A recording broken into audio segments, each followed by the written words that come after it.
Hi friends, welcome to Sashti உணவகம். இன்றைக்கி நம்ம என்ன ரெசிபி பார்க்க போகிறோம்னா, ஹெல்த்தியான டீ டைம் ஸ்நாக்ஸ் ரெசிபி தாங்க பார்க்க போகிறோம். இதை நீங்கள் குழந்தைங்களுக்கு ஸ்நாக்ஸ் பாக்ஸில் கூட செய்து கொடுத்துடலாம்.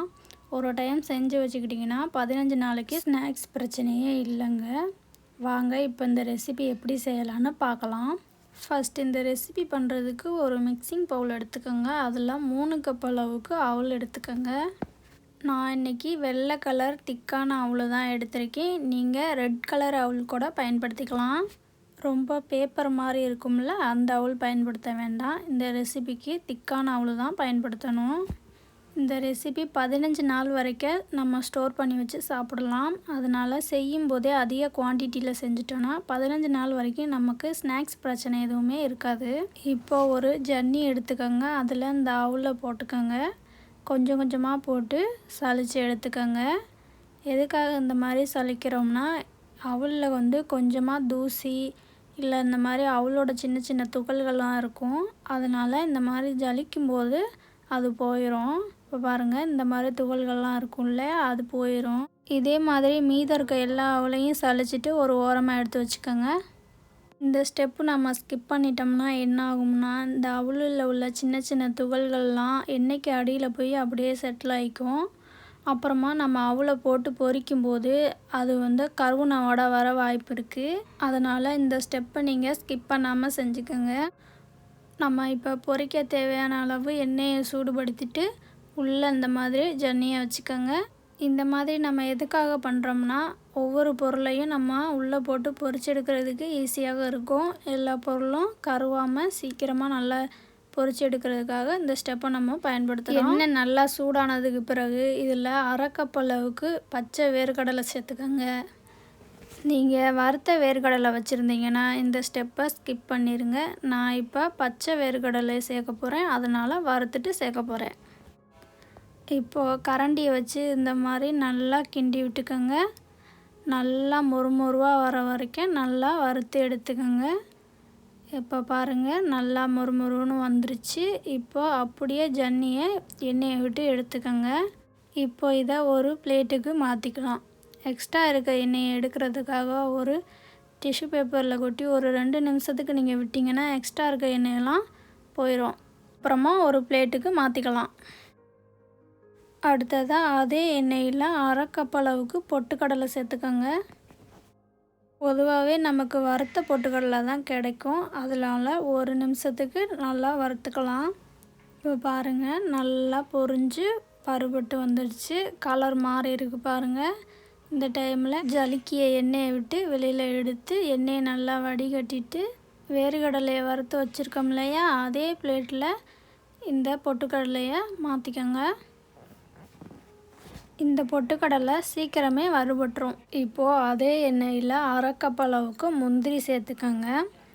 எந்த கப்பால் அவல் எடுக்கிறோமோ அதே கப்பால் தான் மற்ற எல்லா பொருட்களையும் அளந்துக்கணும். முந்திரி பருப்பு பொன்னிறமாக வந்த உடனே நம்ம இதை வெளியில் எடுத்துடணும்.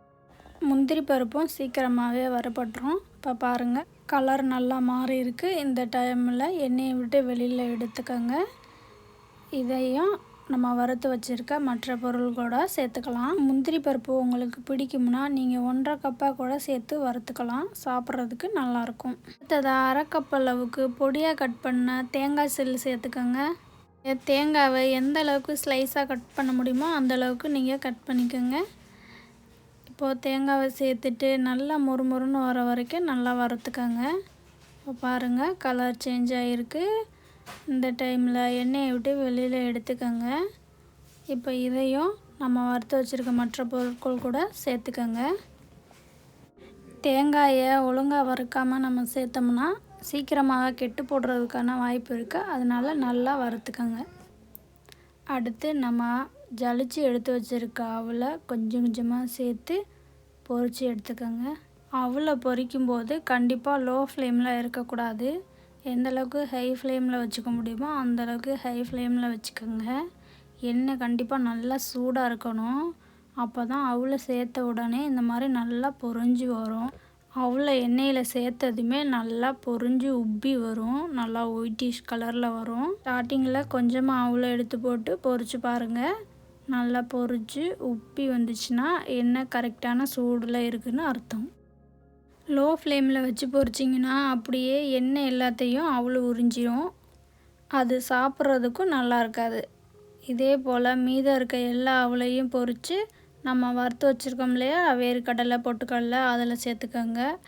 பாருங்கள், போட்டோன்னே நல்லா உப்பி வருது. இதே மாதிரி எல்லாத்தையும் பொரிச்சுக்கோங்க.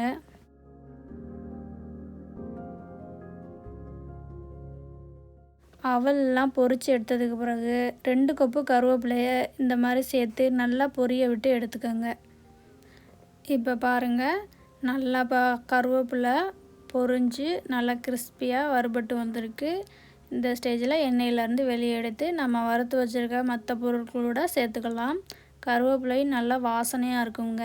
இது கூடவே கடைசியாக 1 கைப்பிடி அளவு பூண்டை இந்த மாதிரி கல் இடுக்கியில் வச்சு இடித்து வச்சுருக்கேன். அதையும் இது கூட சேர்த்து நல்லா பொரிச்சுக்கோங்க.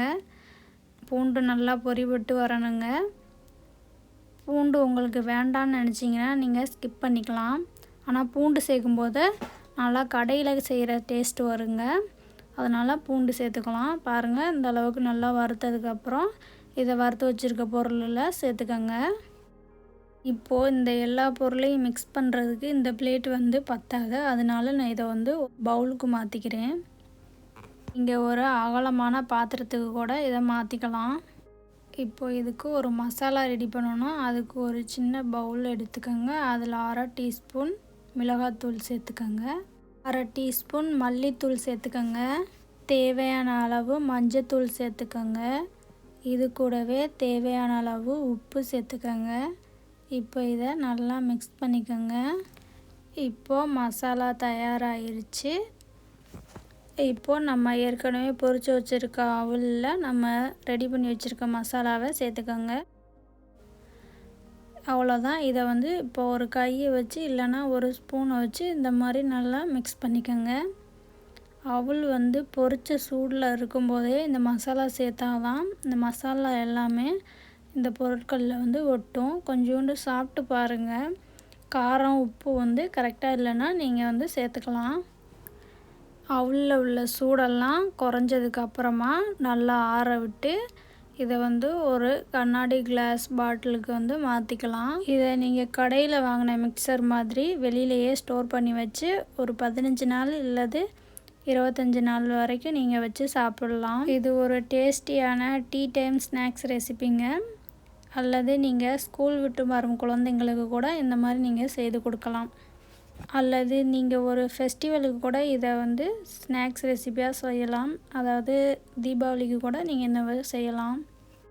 ஓகே ஃப்ரெண்ட்ஸ், கண்டிப்பாக அந்த ரெசிபி உங்களுக்கு பிடிச்சிருக்குன்னு நான் நினைக்கிறேன். இதை எப்படி செய்யிருக்குன்னு செய்து பார்த்துட்டு கமெண்ட் செக்ஷனில் சொல்லுங்கள். உங்கள் வீட்டில் எல்லாருமே கண்டிப்பாக நல்லா விரும்பி வாங்கி சாப்பிடுவாங்க. உங்களுக்கு பிடிச்சிருக்குன்னு நினைக்கிறேன். இந்த வீடியோவை லைக் பண்ணுங்கள், ஷேர் பண்ணுங்கள், சப்ஸ்கிரைப் பண்ணுங்கள். Tata, bye by.